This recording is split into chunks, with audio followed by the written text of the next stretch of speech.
12月24日，金融管理部门再次约谈蚂蚁集团。之所以说再次，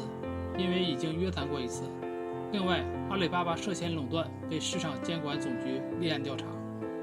当天，阿里巴巴集团针对国家市场监管总局对其涉嫌垄断行为被立案调查一事发布公告称，阿里巴巴接到国家市场监管总局通知，依法对阿里巴巴涉嫌垄断行为立案调查。阿里巴巴将积极配合监管部门调查。随即，阿里巴巴港股大跌 8.1%， 可以说这是国家对反垄断发出的一个极其重要的信号。我们就借这件事谈谈反垄断。先说说，一旦企业被认为形成垄断后，除了巨额罚款以外，还有什么处罚手段？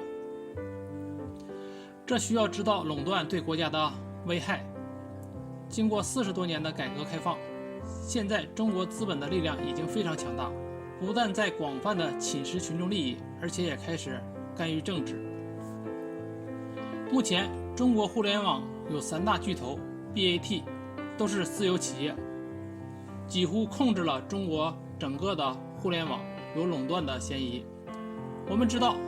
资本主义是有优点的，其中最大的优点就是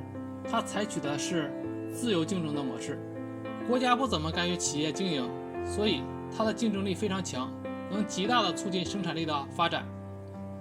但是也有一个最大的缺点，自由竞争的最终结果必然产生垄断，一旦形成垄断，那么竞争力便可能不再增强，甚至可能出现倒退。举个简单的例子，有100个企业生产酱油，这些企业为了获得利益，彼此之间就会竞争。想要打败别人是不容易的，你就得想尽办法提高生产能力和商品质量，降低生产成本，只有这样你才能打败别人。但是当你打败所有人以后，其他的酱油厂都倒闭了，你就再也没有竞争对手了，形成了垄断，那时整个市场都是你的。当整个市场都是你的以后，你还会想办法提高生产力吗？那时酱油的价格就完全是你说了算，你想怎么剥削老百姓就怎么剥削老百姓。10块钱一瓶的酱油，你卖100元，大家也只能硬着头皮去买，总得打酱油吗？这只是个简单的例子，实际上垄断对国家的危害远不止如此。严重点说，垄断可能造成社会动荡，影响国家发展和执政党的执政地位。当企业形成垄断以后怎么办呢？有2个办法。第一，肢解它，把它肢解成几十个公司，让他们重新回到自由竞争的模式。这种方法是资本主义国家常用的办法，即所谓的反垄断法。比如洛克菲勒家族的石油帝国，因垄断市场，在1911年被肢解为30多个独立石油公司。在美国采取的主要是这种模式。第二，国家对其进行控制，约束它的行为，这个也可以称为国家资本主义。以德国大众汽车为例，目前德国州政府持有20%的大众公司股份，不是最大的股东，但是大众汽车股份有限公司的企业章程规定，州政府拥有对重大事项决议的1票否决权。简单的说，德国大众虽然是一家私企，但是其受到国家的控制。当它形成垄断后，伤害了德国的国家和群众利益的时候，德国政府有权否决它的决策。正是因为这个原因，才有资本主义3个阶段的划分：自由资本主义、私人垄断资本主义和国家垄断资本主义。其中，私人垄断资本主义是重点打压的，要么肢解它重新回到自由资本主义，要么国家参与企业的经营，形成国家垄断资本主义。其实日本采取的也是欧洲模式，日本央行通过交易所交易基金，也就是 ETF， 成为40%上市企业的前10大股东。我们都知道，中国是从1978年开始改革开放的，允许发展私有经济，资本力量也开始逐渐的强大了起来，尤其是互联网领域几乎成了资本垄断的重灾区。中国互联网资本形成垄断是从2010年左右开始的，以当时的3Q 大战为标志。最近几年，随着中国经济的不断发展，中国的互联网经济已形成了严重的垄断，极大地伤害了国家和群众的利益。这里需要注意，有些互联网企业虽然很大，但是不构成垄断。比如抖音发展的就很大，但是它有一个强大的竞争对手快手。美团也很强大，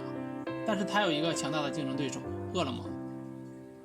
但是也有一些互联网企业是没有竞争对手的，比如微信、滴滴、微博。如果抖音和美团伤害到了你的利益，你可以不用它们，选择用快手和饿了么。但是如果微信、滴滴、微博伤害到你的利益，你有其他选择吗？那么是不是说企业形成垄断就一定要肢解它们呢？只有当它站到了不当的位置，也就是站到了国家和群众的对立面的时候，才有必要这么做。以滴滴为例，滴滴的出现伤害了出租车司机的利益，但是它让老百姓和滴滴司机获利了。当老百姓和滴滴司机获得的利益大于出租车司机损失的利益时，那么滴滴就不叫做站错了位置。但是反过来，滴滴把出租车司机给整死了，垄断了市场，然后为了追求自身的利益，提高价格和提升比例，让老百姓和滴滴司机获得的利益小于出租车司机损失的利益。这个时候滴滴就站错了位置。或许有人会有感受，现在的生意越来越难做了，创业越来越难。为什么会这样？就是因为大公司已经进入到了垄断阶段了，小企业很难与之竞争。现在中国的很多企业，尤其是互联网企业，已经或正在形成垄断，已经或将要伤害群众的利益。监管部门也认识到了这个问题，比如近期针对互联网巨头介入社区团购的问题，市场监管总局提出了规范互联网平台企业社区团购经营行为的9不得。最近一段时间，互联网巨头已经开始反思了，相继退出银行存款业务，下调信贷额度，但是有些巨头依旧心有不甘。现在市场监管总局对阿里巴巴进行立案调查仅仅是一个开始，后面的调查力度和规模可能会越来越大，因为很多互联网企业确实已经形成垄断，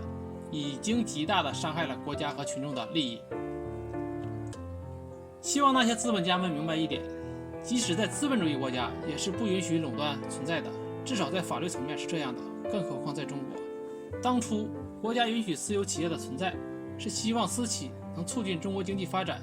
是希望私企能在自身获得巨大利益的同时，带领大伙尽快实现共同富裕，